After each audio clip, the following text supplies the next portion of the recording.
Los economistas solemos hablar del error tipo 1 y el error tipo 2. El error tipo 1 es cuando haces todo bien y te salió mal. El error tipo 2 es cuando haces todo mal y te sale bien. Entonces, básicamente, yo vengo acá a festejar mi error tipo 2, porque hice todo mal y me salió bien. ¿Por qué? Primero porque estudié economía, nada para ser popular. 2, además el campo mío es la economía matemática y me especializo en crecimiento, con lo cual, menos todavía. Y como si todo esto fuera poco, en este país que parece Marte de lo rojo que está, por las ideas socialistas, soy liberal. Con lo cual las tengo todas en contra, con lo cual agradezco profundamente al Consejo Profesional y a todos ustedes que están acá por permitirme esta conferencia. Respecto a la conferencia de hoy, básicamente tiene 4 secciones. En la primera sección lo que vamos a discutir es un poco de la historia del crecimiento económico y la evidencia empírica. En la segunda parte lo que vamos a ver es la teoría del monopolio y con eso vamos a ver por qué toda la teoría neoclásica está mal. Como si fuera poco, vamos a ir sobre los valores del capitalismo y para ponerle la frutilla al postre, vamos a hablar de esa atrocidad nefasta que hunde a este país que se llama justicia social. Entonces, ustedes ahí tienen la primera filmina de la presentación, que obviamente está mi héroe, que es Adam Smith. Y los que conocen la foto es al revés, pero yo, digamos, me tomé el laburo que mire para el otro lado, así le da la espalda a todos los otros impresentables que están del otro lado. Llámese Malthus y sus rendimientos marginales decrecientes, llámese el señor David Ricardo metiendo los problemas de la distribución, llámese el calzonudo de John Stuart Mill diciendo que la producción es independiente de la distribución, llámese el nefasto, el peor, casi el peor de todos de Marx, ¿sí?, con su teoría de la envidia, el odio y el resentimiento. Obviamente, no podía ser el peor porque el peor es John M. Keynes, y saben por qué digo M y no digo Maynard. Y después el señor Harrod y el señor Solow. Lo que vamos a hacer a lo largo de esta primera parte de la presentación es explicar por qué Adam Smith es como si fuera Gardel con guitarra eléctrica y los Rolling Stones le hacen de plomo. O sea, básicamente ustedes acá tienen la lógica del modelo de Adam Smith. En rigor, digamos, yo se los voy a adelantar. Adam Smith es a la economía lo que fue Gauss a la matemática. Un tipo que escribió 200 años adelantado a su tiempo, un fuera de serie, un genio. O sea, cosa que los economistas no se suelen dar cuenta porque leen Historia del Pensamiento Económico de Schumpeter, quien, digamos, se murió antes de que la teoría del crecimiento explotara en serio como campo. Entonces, o sea, lo trató a Smith como si fuera un chorro. Pero la realidad es que pobre Schumpeter. O sea, ¿qué quieren que les diga? Y los economistas, como siguen leyendo Schumpeter y no leen los que vienen atrás, siguen diciendo las mismas gansadas. El primer punto es lo que se llama la fábrica de alfileres y los rendimientos crecientes. Aquellos que hayan leído alguna vez ese ejemplo formidable, ¿sí?, muestra que si alguien, por más especializado que estuviera en hacer alfileres, si se pone a hacer alfileres solos, hace 20 en un día. Sin embargo, si la tarea se fraccionaba en 15 partes, la producción per cápita saltaba a 5.000. Es decir, ustedes agregaban trabajo y la producción crecía más que proporcionalmente.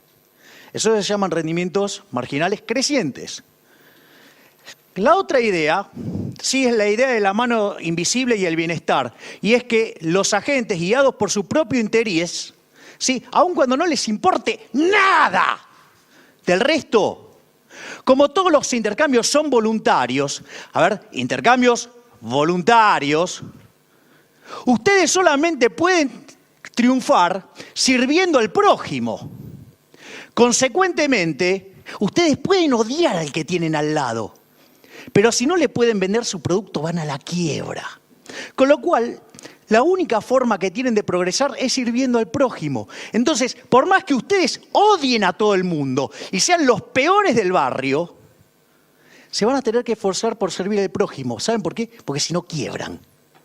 Y eso, como los intercambios son voluntarios y nada de esa estupidez del derrame, como ganan las dos partes en el intercambio voluntario, eso conduce a una maximización del bienestar general. La tercera idea es, como el progreso tiene que ver con la acumulación de capital per cápita, ustedes tienen que favorecer la inversión. Y favorecer la inversión se logra ¿cómo? Ahorrando. Nada de eso de que yo aumento el consumo, entonces eso aumenta el ingreso y eso aumenta la inversión. Eso es una estupidez del tamaño de una casa, se llama keynesianismo. Después la otra es el trabajo duro. Es decir, acá le va bien al que se esfuerza. ¿Sí? Y después hay dos cosas muy importantes que son claves en lo que tiene que ver en la teoría del crecimiento económico moderno, que es el progreso técnico y el aprendizaje en la práctica. Que eso ahora cuando veamos la lógica del modelo de Adam Smith se va a ver con claridad. Después está el tema de los mercados libres, ¿sí? Digamos, algo que acá no se ve, porque tenemos el Estado por todos lados. Y como lo tenemos por todos lados, los impuestos no son moderados y claramente tenemos una burocracia monstruosa. ¿O acaso no se enteraron que hay un cargo en el Ministerio de Modernización del Estado que tiene 45 palabras? Ese es el tamaño de la burocracia. Obviamente, la intervención en Smith debería ser mínima. Seguridad y justicia, eso es mis preferencias. Digamos, era un liberal clásico Adam Smith, no un minarquista, pero bueno, y lo del dinero metálico obviamente tiene que ver con que no tenga el gobierno la facultad de emitir dinero, porque básicamente eso es una forma de cobrarles impuestos no legislados, lo cual es un robo. Y ahí ustedes tienen la lógica del modelo de Adam Smith, que fíjense, suponiendo que arrancan en el periodo cero, ¿ustedes qué pasa? Van haciendo learning by doing, van aprendiendo en la práctica. Y en la medida que ustedes van aprendiendo, la productividad, ¿qué pasa? Va subiendo. Y una vez que ustedes le empezaron a encontrar la mano, ¿qué les pasa? Esto es como lo describe Adam Smith. Aparece el progreso técnico. ¿Qué es la forma de qué? De producir más trabajando igual o producir lo mismo, quiero decir, trabajando menos. Es decir, aparece el progreso tecnológico. Digo, Adam Smith, 1776, y arrancó 10 años antes a escribir esto, ¿eh? Un tipo era un fuera de serie. De vuelta al learning by doing, de vuelta al progreso tecnológico. Es decir, ustedes lo que se encuentran es con una trayectoria exponencial del producto per cápita. Interesante, ¿no? Bien, ese es el mundo hermoso que describió Adam Smith.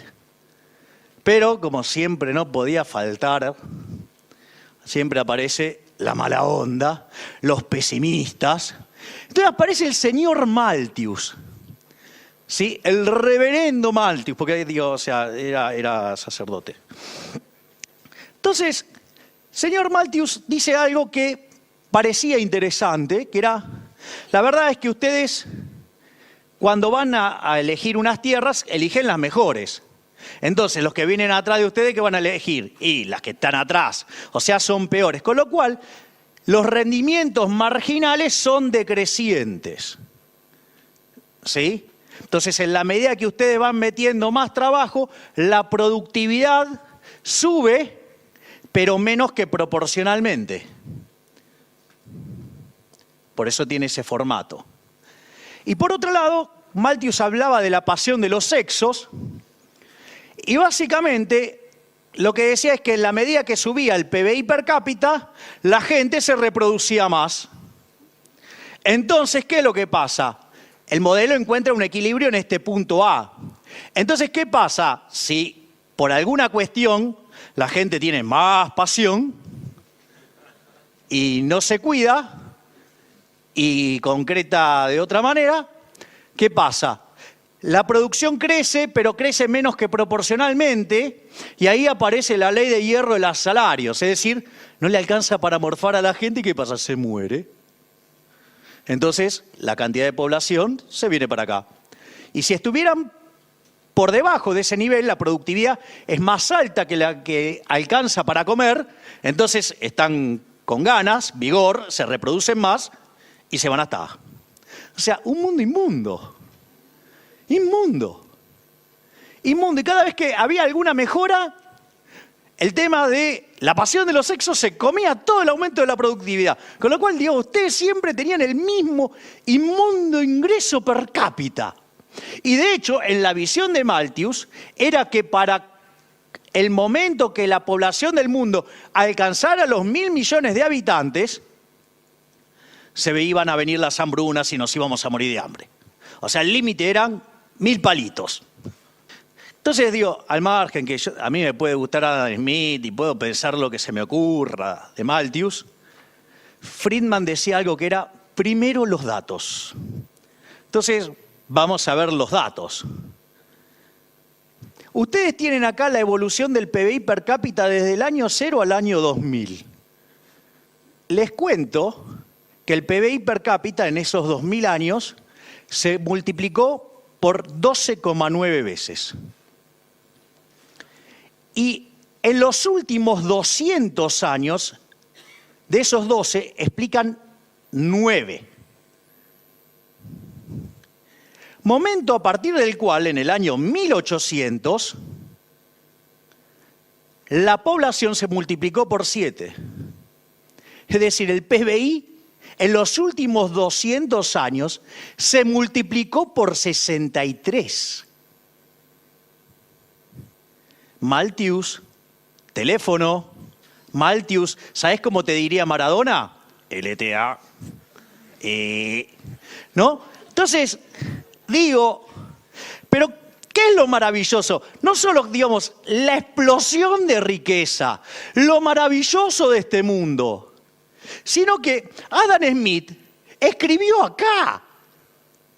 ¿Saben qué? Me quedé corto diciendo que era Gardel con guitarra eléctrica. O sea, digo, el pibe la vio como nadie. O sea, nadie la vio como él. Es más, hoy teniendo los datos, tenemos salames como Piketty que dicen que el mundo va hacia una catástrofe. Piketty, no te entiendo. Juro que no lo entiendo. ¿Qué datos está mirando? Ah, las proyecciones de él, que le pifió para el siglo XX en un 700%. Ah, claro, bueno, más o menos.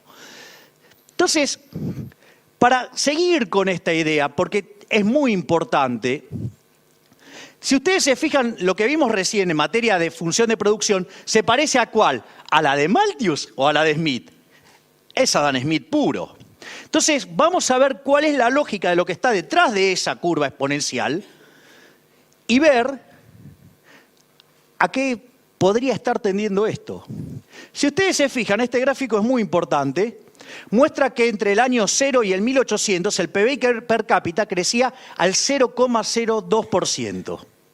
Quiere decir que para los primeros 1800 años Malthus no estaba tan mal. Ahora, ¿qué es lo que pasa? Cuando ustedes toman la revolución industrial en el siglo XIX, el PBI per cápita se acelera por 33 veces. Muchachos, teléfono, algo pasó ahí. Pero no es que se quedó ahí, sino que cuando ustedes toman los primeros 50 años del siglo XX, saltó a 1,06, o sea, se volvió a acelerar. Y cuando toman los segundos 50 años, se volvió a acelerar a 2,1. Y esto no es todo. Porque hay estudios sobre la contabilidad del crecimiento que muestran que las cuentas nacionales subestiman este efecto en 1,1, 1,15. Es decir, que el mundo no creció al 2,1, creció al 3,25. Y en lo que va del siglo XXI, que en realidad esto yo lo debería haber modificado acá, está en el 3%. Pero si yo le sumo la subestimación de las cuentas nacionales, estoy en 4,2 y algo. ¿Y eso qué significa? Significa que, a pesar de que yo estoy viendo que se acelera, que el crecimiento está mostrando un comportamiento claramente exponencial y creciente, significa que si yo tomo 4,2 y algo y lo elevo a la 100, es decir, que no acelero más el crecimiento, no lo acelero más, digamos, no pasa más nada, o sea, solamente lo mantengo. El PBI per cápita a lo largo de 100 años se multiplicaría por 60 veces. Esto quiere decir que en un siglo lograríamos 4,7 veces más de lo que logramos a lo largo de 20. ¿Me quieren decir dónde está la gran catástrofe? ¿Se puede saber qué es lo que está mirando Piketty al margen de que miente con los datos, al margen que comete errores groseros en su construcción, al margen que todo lo malo de lo que habla es proyecciones y al margen que las medidas de desigualdad están mal hechas? También es muy importante este gráfico porque lo que muestra es cuánto tiempo tardaba la humanidad en duplicar el PBI per cápita. Entonces tienen casi 3.500 años, tienen que la revolución industrial lo lleva a 107, después cae a 65, después a 33, después a 23 y obviamente el número es menor. Y no solo eso, esto también es importante. Si ustedes se fijan, estos son los países que lograron duplicar el PBI per cápita. ¿Cuánto tiempo lo hicieron? Pero además están ordenados cronológicamente. El primero que lo hizo fue el Reino Unido y arrancó en el 1780 y tardó 58 años. El segundo en lograrlo, ¿quién fue? Estados Unidos, que arrancó en 1839 y tardó 47. Después lo hizo Japón, arrancando en 1885, tardando 34. Italia en 1890, 21. España, arrancando en 1950, 18. Corea del Sur, 9. Y China, que es el que lo logró más recientemente, tardó 7 años arrancando en 1987. Esto significa que además el proceso de crecimiento se acelera y que la forma de duplicar el PBI per cápita cada vez es más rápido. Y tiene que ver con algo que se llama convergencia. Pero al margen de todo eso, el otro día en una reunión de economistas, un economista supuestamente muy experimentado, que ocupó cargos muy importantes, dijo, no, acá lo que hay que poner en el centro de la escena es la pobreza. Es un bruto. Es un bruto. La condición natural del hombre, hasta que llegó el capitalismo, era la pobreza. El 95% de la población del planeta vivía con menos de $1 diario. Es decir, la condición natural del hombre sin capitalismo es ser pobre. Y cuando ustedes le ponen capitalismo, pese a todas las trabas y trampas que le meten por todos lados, el número hoy está debajo de 5%. Es decir, la solución es más capitalismo, la solución es más Adam Smith. No más intervención, más Estado presente. Eso lo único que va a hacer es hacernos involucionar. Pero eso ya lo vamos a ver más adelante. Entonces, ¿cuál es el punto? El punto es que si ustedes miran esa función de producción que explica el crecimiento, es una función de producción que muestra rendimientos crecientes. Y los rendimientos crecientes no son consistentes en la teoría neoclásica con los monopolios. Con la competencia perfecta, o sea, en realidad explica los monopolios. Entonces, y la visión que uno saca de un monopolio es que el monopolio es malo cuando estudia microeconomía.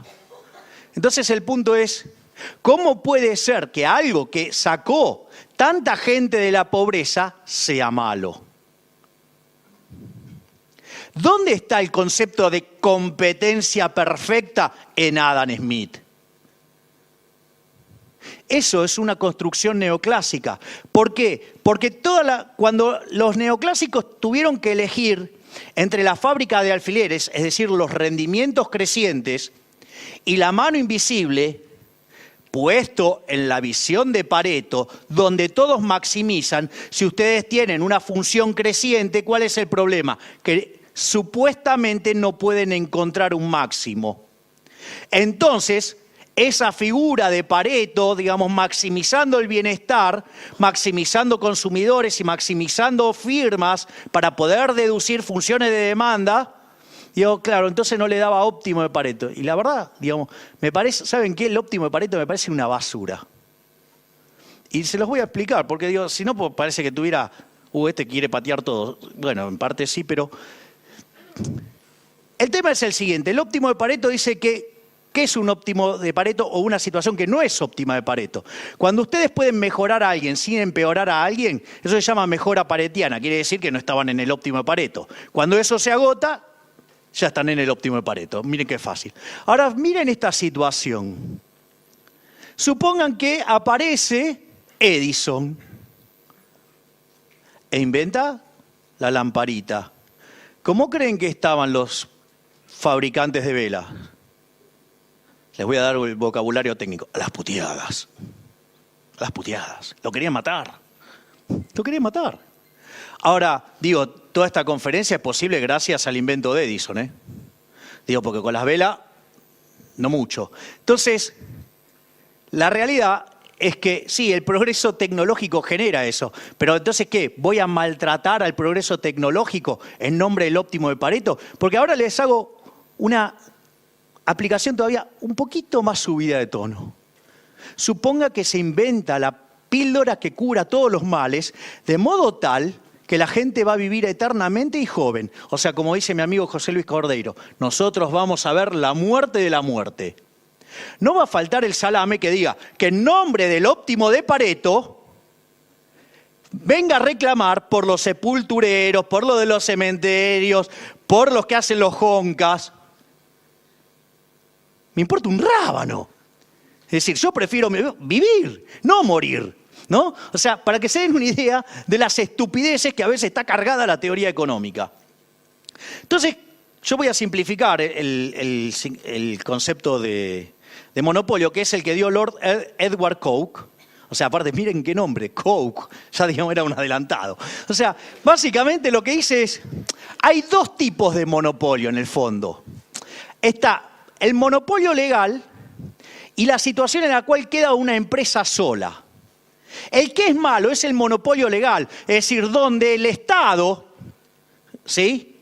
Digo que vendría a ser el monarca actual, utiliza el aparato represivo, o sea, el monopolio de la violencia, para que ustedes no puedan comercializar con otros.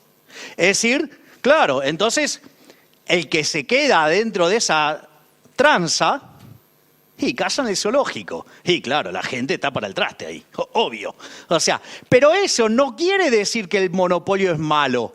Porque si en realidad el monopolio es que quedó una sola empresa que compitiendo con un montón logró vender un producto de mejor calidad a un mejor precio, es un héroe, es un benefactor social. Bueno, esa idea, la economía neoclásica se queda con este cuadro, ¿sí?, de que ustedes tienen ingreso marginal igual a costo marginal y a partir de ahí determinan un precio que estaría por encima del competitivo y tienen cuasi rentas. Claro, porque es un ejercicio, un mundo de equilibrio parcial. Póngalo en equilibrio general y en términos dinámicos. Van a entrar otros. ¿O creen que Dios va a estar ganando plata? Y todos van a decir, ay, mira cómo gana plata. No. Salvo que el monarca, es decir, el Estado, bloquee la entrada. Es decir, como verán, siempre el problema es el Estado. Y ahora vamos al otro punto, ¿por qué, digamos, la teoría neoclásica se enfrasca con que la competencia perfecta necesita de tantos jugadores? Otra estupidez. Un concepto absolutamente deformado, nada que ver con lo que decía Adam Smith. ¿Qué es lo interesante? Este gráfico lo muestra a la perfección. Ustedes acá tienen lo que se llama el número óptimo de plantas y según donde cruce la demanda va a ser el número de plantas que ustedes van a tener. Entonces, ¿qué es lo que pasa? Si ustedes tienen, supongamos que la demanda estuviera acá directamente. Entonces ahí lo óptimo, ¿qué sería? Que haya una empresa sola, porque el costo que tendrían asociado a dos plantas sería mucho más alto que una. Entonces hay lugar para una sola. El lugar de quiebre, básicamente, es este. Si la curva de demanda estuviera de este lado, el costo de tener dos plantas sería menor que el que tener una. ¿Y ahí qué pasaría? Habría una planta más, habría lugar para una empresa más. Entonces, ¿cuánto es la ineficiencia máxima que puede haber?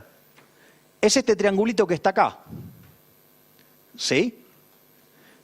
Que si justo la demanda, corta ahí. Ahora, ¿qué es lo que pasa? Como todas las plantas serían iguales, el triangulito siempre, ¿qué dimensión va a tener? La misma. Entonces, ¿cómo hacen para hacer desaparecer esa potencial ineficiencia? Que el número de empresas tiende a infinito. Entonces, un número finito sobre un número que tiende a infinito, ¿cuánto da? 0. Entonces tienen el equilibrio competitivo perfecto. O sea, nada que ver con la realidad, nada que ver con lo que tenga sentido en la vida, sino que toda una pura estructura matemática para poder tener el óptimo de Pareto, que vimos que es una porquería. O sea, es de locos. Es decir, y como si todo esto fuera poco, es asumir una función de producción, digamos, que vive de espalda a los datos, porque hoy se me dio por ser elegante. ¿Qué es lo interesante? Digo, dentro de la lógica neoclásica hay autores que han corregido esto, que es el caso de Baumol, poniendo la curva de costo medio de fondo plano, que permite la libre entrada y salida y genera un resultado óptimo de Pareto, de vuelta, o sea, aun cuando existiera una sola empresa. Pero de vuelta, el problema es el óptimo de Pareto. Digo, fíjense que por abrazarme al óptimo de Pareto, todos los desastres que hice con la teoría económica para algo que esencialmente es una porquería. Entonces vamos al que la tiene clara. O sea, yo les voy a contar la anécdota. Yo, digamos, era un neoclásico recalcitrante, di más de 20 años clase de micro. Entonces, estaba con estos temas de crecimiento y decía, pero como si el crecimiento es bueno, saca gente de la pobreza, ¿cómo puede ser que los monopolios sean malos? Entonces, estaba desesperado. Entonces me topé con los austríacos y ahí me topé con este señor que se llama Murray Newton Rothbard. No lo van a escuchar nunca. Les aviso, nunca. Porque todas las instituciones son centros de adoctrinamiento keynesianos marxistas. ¿Sí? Jamás, o sea, cuando le hablen de von Mises seguramente van a pensar que es el 9 de Holanda, no un tipo que era genial. Digo, porque Rothbard es el heredero de Mises. Entonces, me leí un artículo, ¿sí?, traducido por Alberto Venegas Lynch, padre, o sea, el padre del genial Alberto Venegas Lynch, hijo, que se llama Monopolio y Competencia y que está en un libro que se llama El hombre, la economía y el Estado. Les aviso que en los 2 primeros tomos Rothbard es minarquista, en el 4, que se llama Poder y Mercado y que es un placer, es ANCAP, o sea, anarcocapitalista. Pero, digo, detalles. ¿Qué es lo que pasa acá? La primera es la idea de mercado libre o mercado intervenido. No me importa el número de agentes, lo que me importa es si está o no el ente de coacción sistemática que tiene el monopolio de la violencia, que se llama Estado. Después está el tema de monopolios, preferencias y sustitución. O sea, ¿de qué me sirve tener el monopolio de vender cubitos en la Antártida? Para nada, ¿sí? Pero supongo que no uso un caso tan extremo. No, voy a usar unos minutos más. Pero, entonces, digamos, ¿qué es lo que pasa? Digo, ¿puedo sustituir?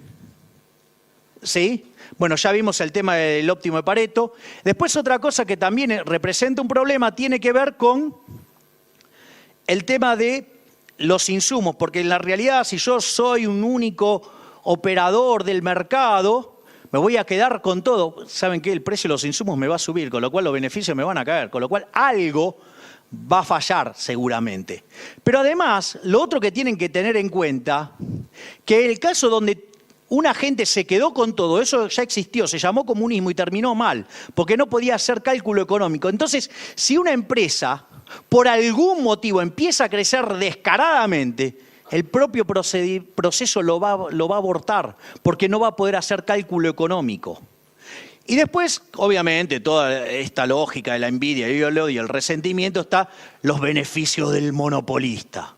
Entonces, a ver, ¿qué puede hacer el monopolista con los beneficios? Lo puede ahorrar, ¿sí? Si los ahorra, ¿qué hace? Se convierte en inversión en otro sector, crea trabajo y bienes en otro sector. ¿qué puede hacer? Lo puede reinvertir, con lo cual va a generar mejores productos a mejores precios. Sigue siendo un héroe. Puede consumirlo, con lo cual genera trabajo en otra parte de la economía donde está consumiendo. Miren, es un jodido y lo fuga, hace fuga de capitales. Sube el precio de la moneda extranjera, se asignan los recursos al sector transable de la economía. Es más, es tan jodido que agarra la plata y la mete abajo de la tierra. Miren qué jodido, que es un mal tipo. Van a bajar los precios, o sea, se benefician todos. Es decir, no caigan en la falacia de lo que no se ve, que es en lo que siempre caen los keynesianos, ¿no? Entonces, vamos ahora con los valores del capitalismo. Primer punto, ¿saben qué? Hay algo que los zurdos no se pueden bancar, es los datos, porque los datos los llenan de goles. Fíjense, aquellas economías que son más libres crecen más que el doble que las que son reprimidas. Es más, el PBI per cápita de aquellas que son más libres son por lo menos 8 veces más altos. Es más, siempre el surderío habla de los más vulnerables. Los más vulnerables viven muchísimo mejor en los países que son más libres. Están 11 veces mejor y si se fijan, no solo que están mejor que los más vulnerables, sino que están 2 veces mejor que lo que es el PBI de los países reprimidos. O sea, no pueden con nada. Es más, la pobreza es 24 veces menor, ¿sí? Y como si fuera poco, es más, la gente vive más. Es decir, ¿cuál es el punto? Porque la evidencia empírica se lo lleva puesto. Es decir, porque ustedes todos son muy chicos, pero en el año 89 pasó algo. Se cayó algo que se llamaba Muro de Berlín y aplastó a los zurdos, no a los capitalistas. Y cuando los aplastó, apareció la verdad. Eran pobres. Fue un fracaso en lo económico, en lo social, en lo cultural. Y como si fuera poco, ese sistema asesino se cargó con más de 100 millones de seres humanos. Entonces encima son los campeones de los derechos humanos. Houston, we are in problems. Entonces, ¿cuáles son las instituciones del capitalismo? Hay 2 que van de la mano, lo pueden ver en mi artículo de hoy que está más profundizado, que es propiedad privada y mercados libres. Es decir, si ustedes no se pueden apropiar del fruto de su trabajo, ¿para qué van a trabajar? Y obviamente, ¿para qué quieren el fruto de su trabajo? O para disfrutarlo ustedes, o para intercambiarlos con otros. De ahí que los mercados libres tienen que ver con los intercambios voluntarios. O sea, porque sin intercambio voluntario, si está el gobierno y no los deja hacer intercambio voluntario, entonces tampoco van a producir. Porque ¿para qué lo quieren? ¿Para tenerlo y no usarlo? Es casi no tener la propiedad privada, con lo cual van de la mano. La competencia no es la competencia perfecta, la competencia es la libre entrada y salida, que no esté el monarca / el Estado bloqueando la libre entrada y salida. La división del trabajo, ¿sí? Ustedes vieron cuando agarran y dicen esa estupidez, no, porque nos van a invadir del exterior y hay que cerrar la economía. Ok, vamos a hacer un ejemplo. Entonces, vamos a cerrar la economía. Y si es bueno, ¿por qué no la cerramos en Buenos Aires? Y si es tan bueno, ¿por qué no la cerramos en la capital federal? Y si es tan bueno, ¿por qué no la cerramos acá en el microcentro? Y si es tan bueno, ¿por qué no la cerramos a nosotros mismos?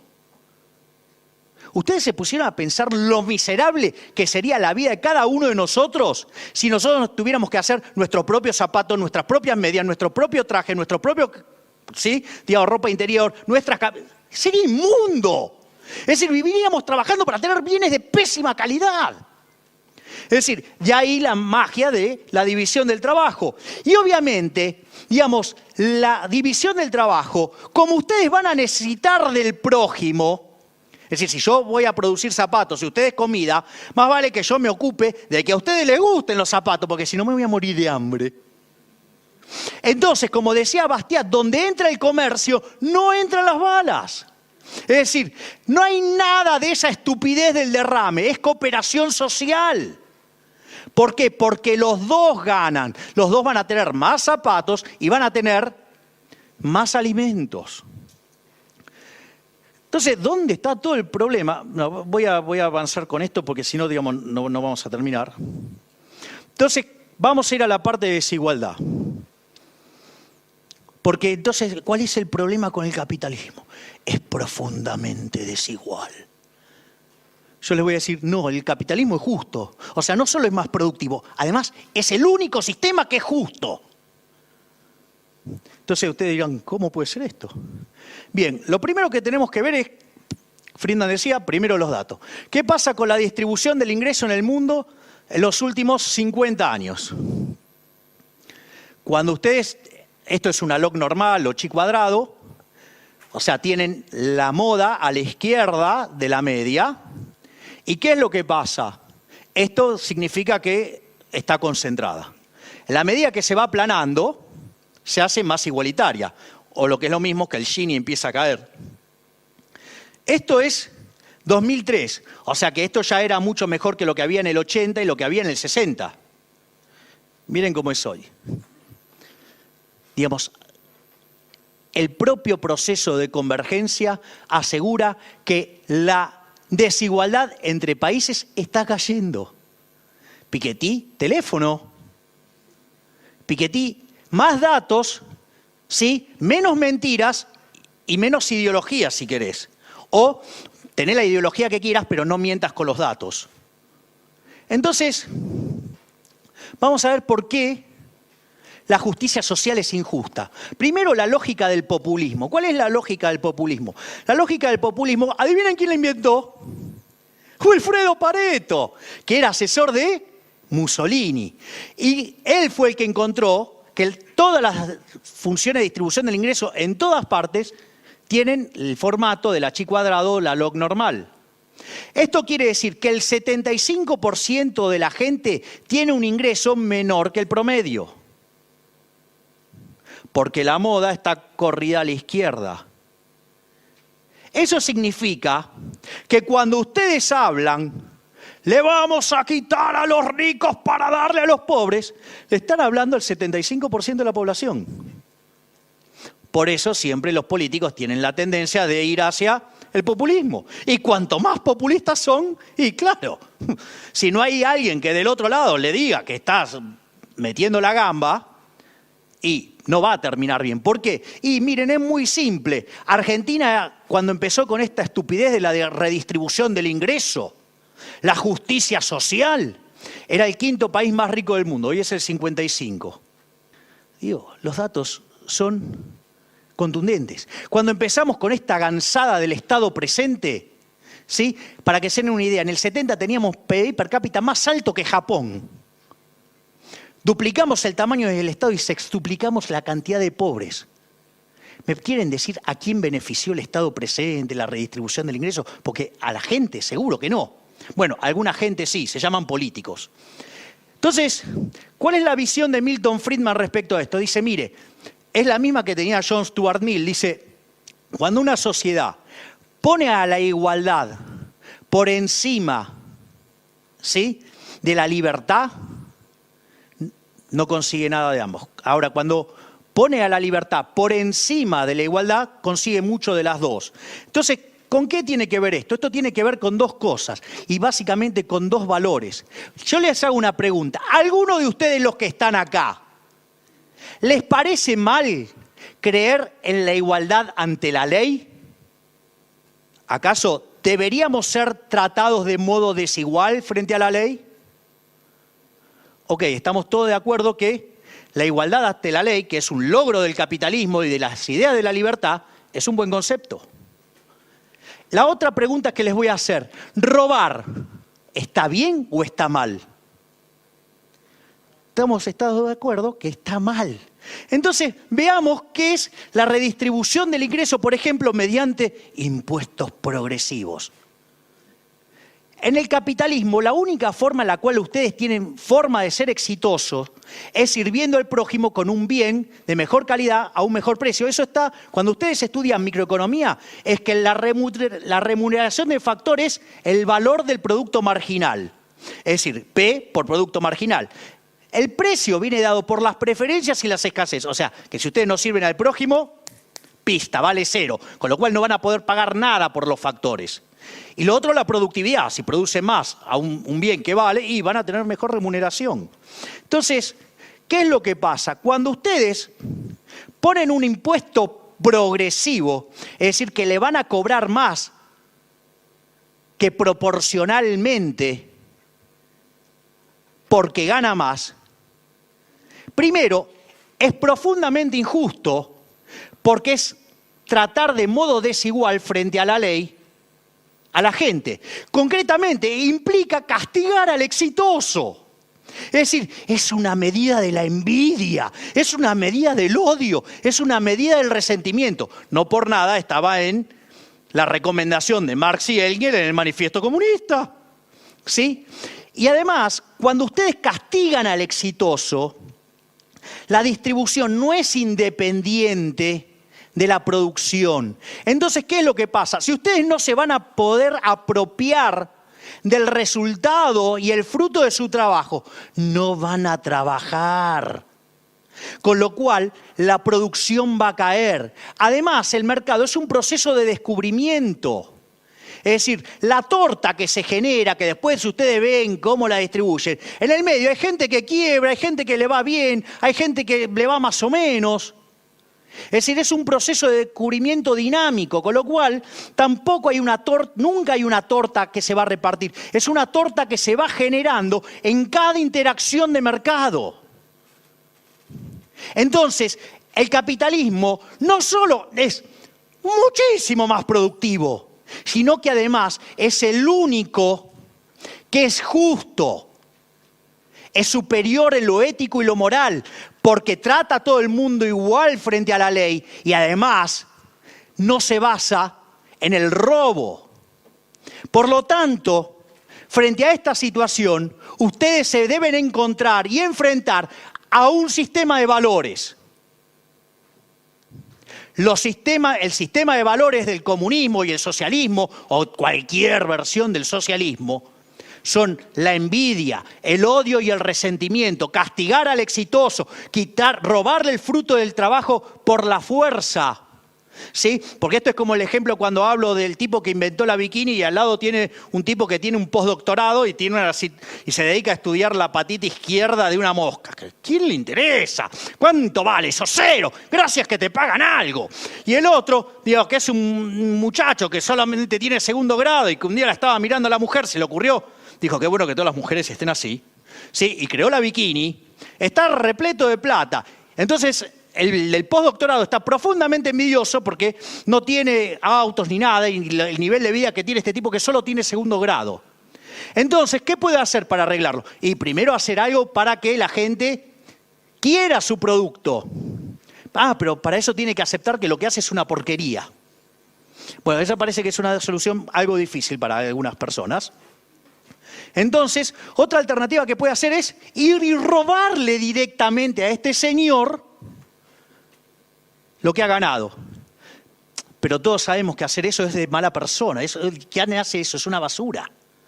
Entonces inventa una figura que se llamo al patotero del barrio, al más grande de todos, y le digo que vaya y le robe sus bienes al inventor de la bikini y me los dé a mí. Ahora me siento tranquilo porque me los dio el patotero. Y una de las cosas que pasa en el medio, el patotero no es idiota. El patotero se da cuenta que para él eso puede ser un negocio fenomenal porque se lo va a dar a este muchacho, entonces le da lo justo para que no se queje y el resto se lo queda a él. ¿Qué pasa con ese sistema? Se derrumba, es decir, se vuelve una sociedad de saqueadores y se cae. ¿Qué es lo que le pasa a Argentina? Como dice mi amigo Lázari, me temo que mis hijos terminarán envidiando el bienestar de Somalia. Entonces, muchachos, ustedes que todavía están jóvenes y que tienen todavía mucho para pelear, tienen que elegir entre los valores. Los valores son los del socialismo, que es la envidia, el odio, el resentimiento, la violencia, el robo, o tratar de progresar trabajando, viviendo del fruto de su trabajo y sirviendo al prójimo por un mundo mucho mejor. La decisión es de ustedes, muchachos. Muchas gracias. Gracias, Javier, por el recorrido milenario de la historia del capitalismo. No, el capitalismo son los últimos 200 años. La pobreza anterior es cuando se vivía de otra manera. Bueno, no han quedado espacio para preguntas, pero lo pueden seguir activamente a Javier en redes, medios, diarios, en todos lados. Y no se olviden de comprar otra vez Sopa, el nuevo libro con Diego Giacomini. Muchas gracias. Bueno, pero alguna pregunta, así me divierto un rato. Digo, y si está teñida de rojo, mejor porque me divierte más. ¿No hay preguntas? Por favor. Pero obviamente, digo, eso está incluido. Ese es un sí siempre. ¿Alguna otra pregunta? Selfies también, así que no hay problema. Sí, por favor. ¿Qué le recomendás a los jóvenes como nosotros para invertir en el mercado bursátil? Es decir, alguna guía, ¿cómo nos paramos nosotros frente al mercado bursátil, que hay millones y millones de productos para los cuales nosotros podemos acceder? ¿Qué consejo nos das vos? ¿Vos estudiaste pero estudiaste el modelo del KPM de Markowitz? Bueno, es un modelo de cartera, pero que además tiene subyacente una teoría financiera. Y con ese argumento hay algo que se llama Sharpe Ratio, que es el retorno que vos le consigas a la cartera neto del libre de riesgo sobre el riesgo. Entonces, cuando vos estudiás la teoría financiera, te muestra que ninguna cartera le puede ganar a la cartera del mercado. Y el propio Warren Buffett desafió a los 10 mejores portfolio managers del mundo, que vendían que eran los mejores, que le ganaran. Y él solamente iba a comprar S&P 500, o sea, él iba a comprar índice. Adivina quién va ganando. Warren Buffett. O sea, la teoría no está escrita al divino botón. O sea, mucha teoría tiene que ver con evidencia empírica. También está la basura keynesiana, que es un pasquín, que es un panfleto. De hecho, la teoría general, ¿sí?, que es de donde nos adoctrinan a casi todos los economistas, es un panfleto escrito para políticos chorros, mesiánicos y corruptos, ¿sí? Pero esa es la parte mala. O sea, si adherís a eso, vas a vivir frustrado porque todo te va a salir mal, siempre le vas a pifiar y todo es un camino de frustración, salvo que seas político.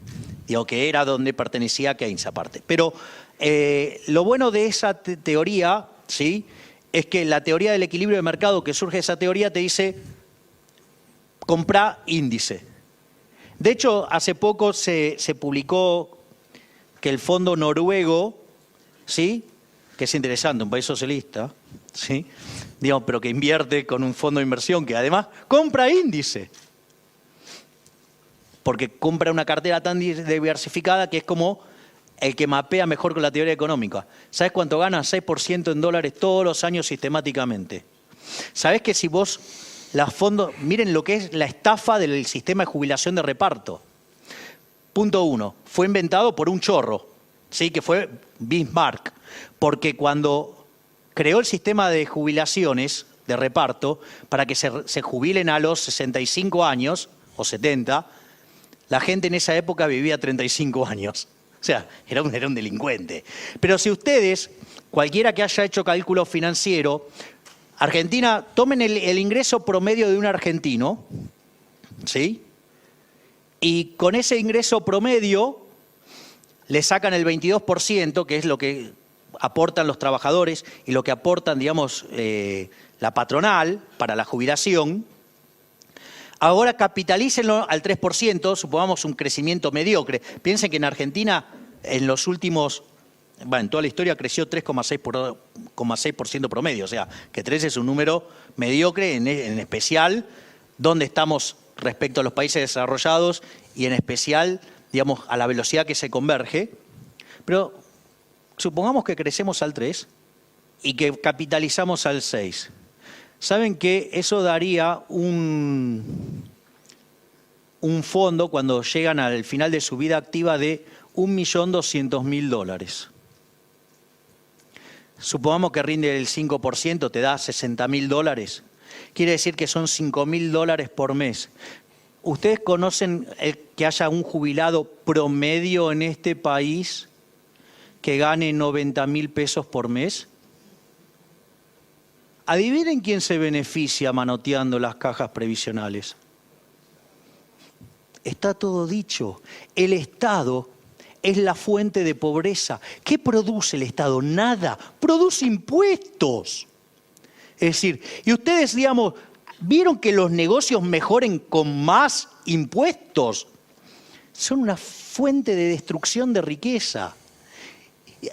Miren, esto a mí me mata cuando dice la gente, no, porque queremos Estado presente. Es lo mismo que yo les diga, ¿saben qué? Voy a llamar a los chorros, los voy a meter adentro de mi casa, les voy a decir dónde están cada una de los bienes más preciados, voy a llamar al camión de mudanza, ¿sí? Los voy a ayudar a subir todos al camión y cuando se va les digo, gracias por robarme tanto.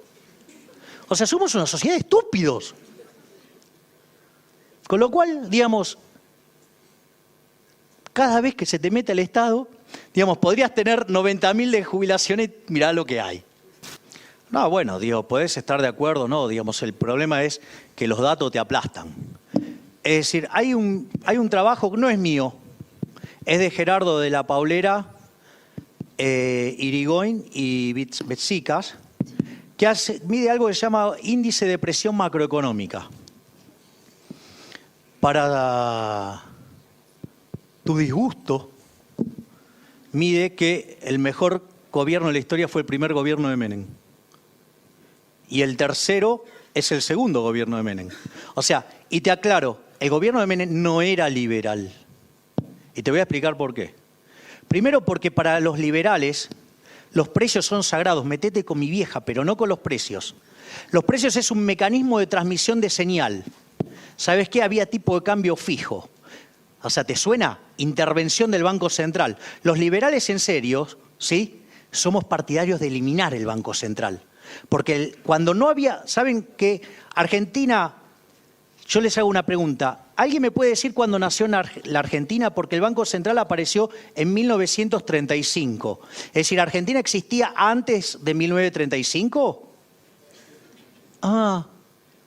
Y entonces, ¿cómo hicimos para vivir sin Banco Central? ¿Saben que la inflación en ese periodo fue del 3%? Después vino el Banco Central, ¿sí? Que lo inventó un señor llamado Prebisch, con otro, digamos, en complot que llamaba Pinedo, abuelo de alguien que deberían conocer.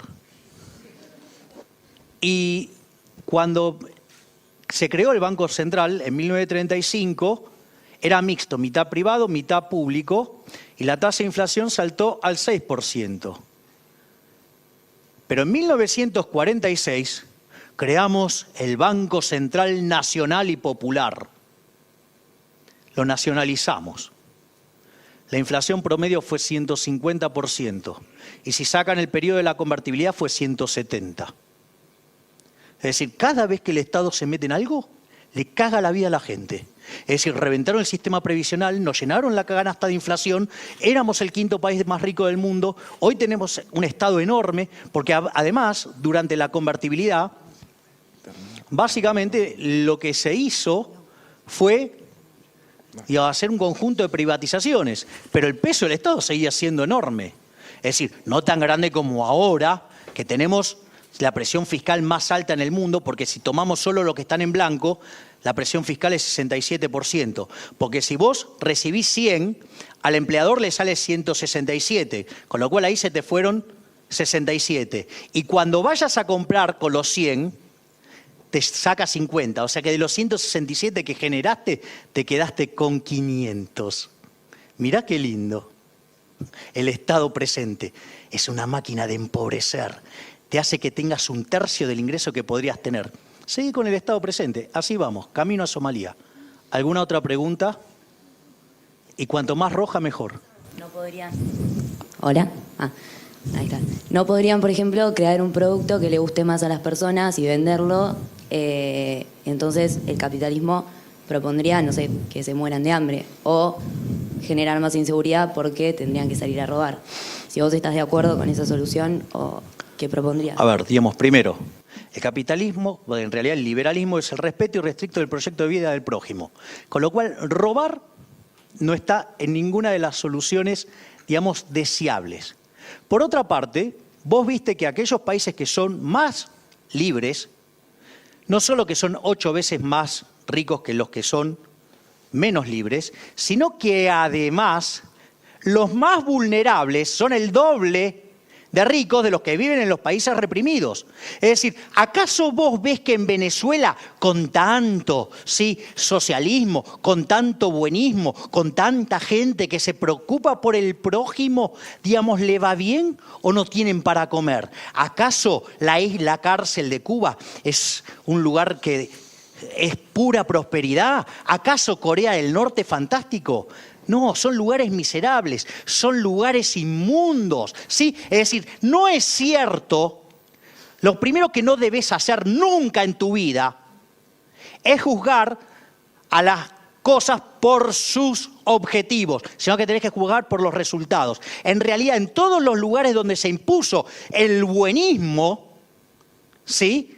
Digamos, generó pobreza, fue un fracaso en lo económico, en lo social, en lo cultural. Es decir, por ejemplo, mirá lo que eran los edificios de la Unión Soviética y mirá lo que era en Estados Unidos. El Guggenheim se inventó, está en Estados Unidos, no en Rusia, que eran todos edificios cuadrados, grises, sin ventana. ¿Sí? Es decir, digamos, la minifalda se inventó de este lado. ¿Sí? Entonces, digo, a ver, digamos, no solo que fuimos más productivos, sino que además es el único sistema que es justo, porque vos lo que me estás proponiendo es la caridad a punta de pistola, ¿sí? Es decir, ¿sabés qué? Digamos, te voy a poner el revólver en la cabeza para sacártelo vos, para dárselo a otro, porque yo desde la poltrona creo que es injusto lo que vos tenés. ¿Y quién carajo soy yo para robarte a vos y decidir a quién dárselo? Es decir, el socialismo, la justicia distributiva es un robo. Y si verdaderamente estás preocupada por los más pobres, dale más capitalismo, que va a haber más bienes a un mejor precio y se van a pagar mayores salarios. Es decir, la única forma de salir de la miseria es capitalismo y trabajo duro. Eso es todo, muchachos. Dicen que es la última, pero si hubiera alguna más roja, la agradecería. ¿Tenés una más roja? Vamos todavía, dame una más. La demanda pide una pregunta más. Please, hagámoslo por el público. Dale. Primero, la carga impositiva más alta del mundo es de la Argentina. 67%. Somos esclavos tributarios de una corporación política chorra, parasitaria e inútil. Punto 1. Primero los datos. Dos. Voy por la segunda. ¿Te gusta el modelo sueco? Los políticos viven masturbándose con el modelo sueco. ¿Sabes por qué? Porque dicen, presiones fiscales del 75%. Y se les cae la baba porque están pensando afanar una porción de eso. Entonces, Suecia. Les cuento algo. Suecia se empezó a ser desarrollado previo a instalar a esa basura que se llama Estado del Bienestar. Y con el Estado del Bienestar y una inmundicia que se llama Ley de Wagner, que cuando el PBI sube, el peso del sector público sube más porque hay derechos, como si fueran gratis, que alguien los tiene que pagar. Llevaron la presión fiscal al 75% del PBI. Eso es lo que a los políticos los excita. Digamos, 75% del PBI. ¿Sabes qué pasó? Quebró. A fines de los 80, quebró. Suecia quebró. Y a partir de ahí, los suecos empezaron a hacer reformas pro mercado. Están entre los países con mayor libertad económica. El peso del sector público hoy está debajo del 40%. Y le digo, algunos bienes que brindan, por ejemplo, la educación, es con el sistema de voucher de Milton Friedman. Ustedes se imaginan todas las instituciones aranceladas, ustedes reciben un voucher, porque la sociedad decidió tener educación, y ustedes van a la institución que quieren, no a centros de adoctrinamientos marxistas, porque no hay forma de que el que no tiene recursos pueda elegir otra. Mirá qué justo que es. Ahora, pero eso lo inventó Milton Friedman. No es una solución de los Reds. No es una solución de los marcianos. Digo, que viven en el planeta roja, no por los marcianos propiamente, sino por el... Entonces, lo de los escandinavos es una mentira de los políticos para seguir afanándote. Vamos al caso de Noruega. Noruega era un país miserable y se encontró con que, con petróleo, que lo opera con una empresa en Estados Unidos y la plata que gana las administra con fondos de pensión que están en Estados Unidos con los criterios capitalistas. ¿Sabes qué? Deja de comprarle la publicidad a políticos chorros, porque lo único que haces es validarle una mentira que lo único que hace es empobrecer a la gente. ¿Sabes qué? Y vos vas a estar peor con esa mentira, y tu hijo va a estar peor, y tus nietos mucho peor. Entonces, escapen a esa mentira. Como decía Friedman, primero los datos. Dato mata relato. Y ahora sí, eso es todo. Hola.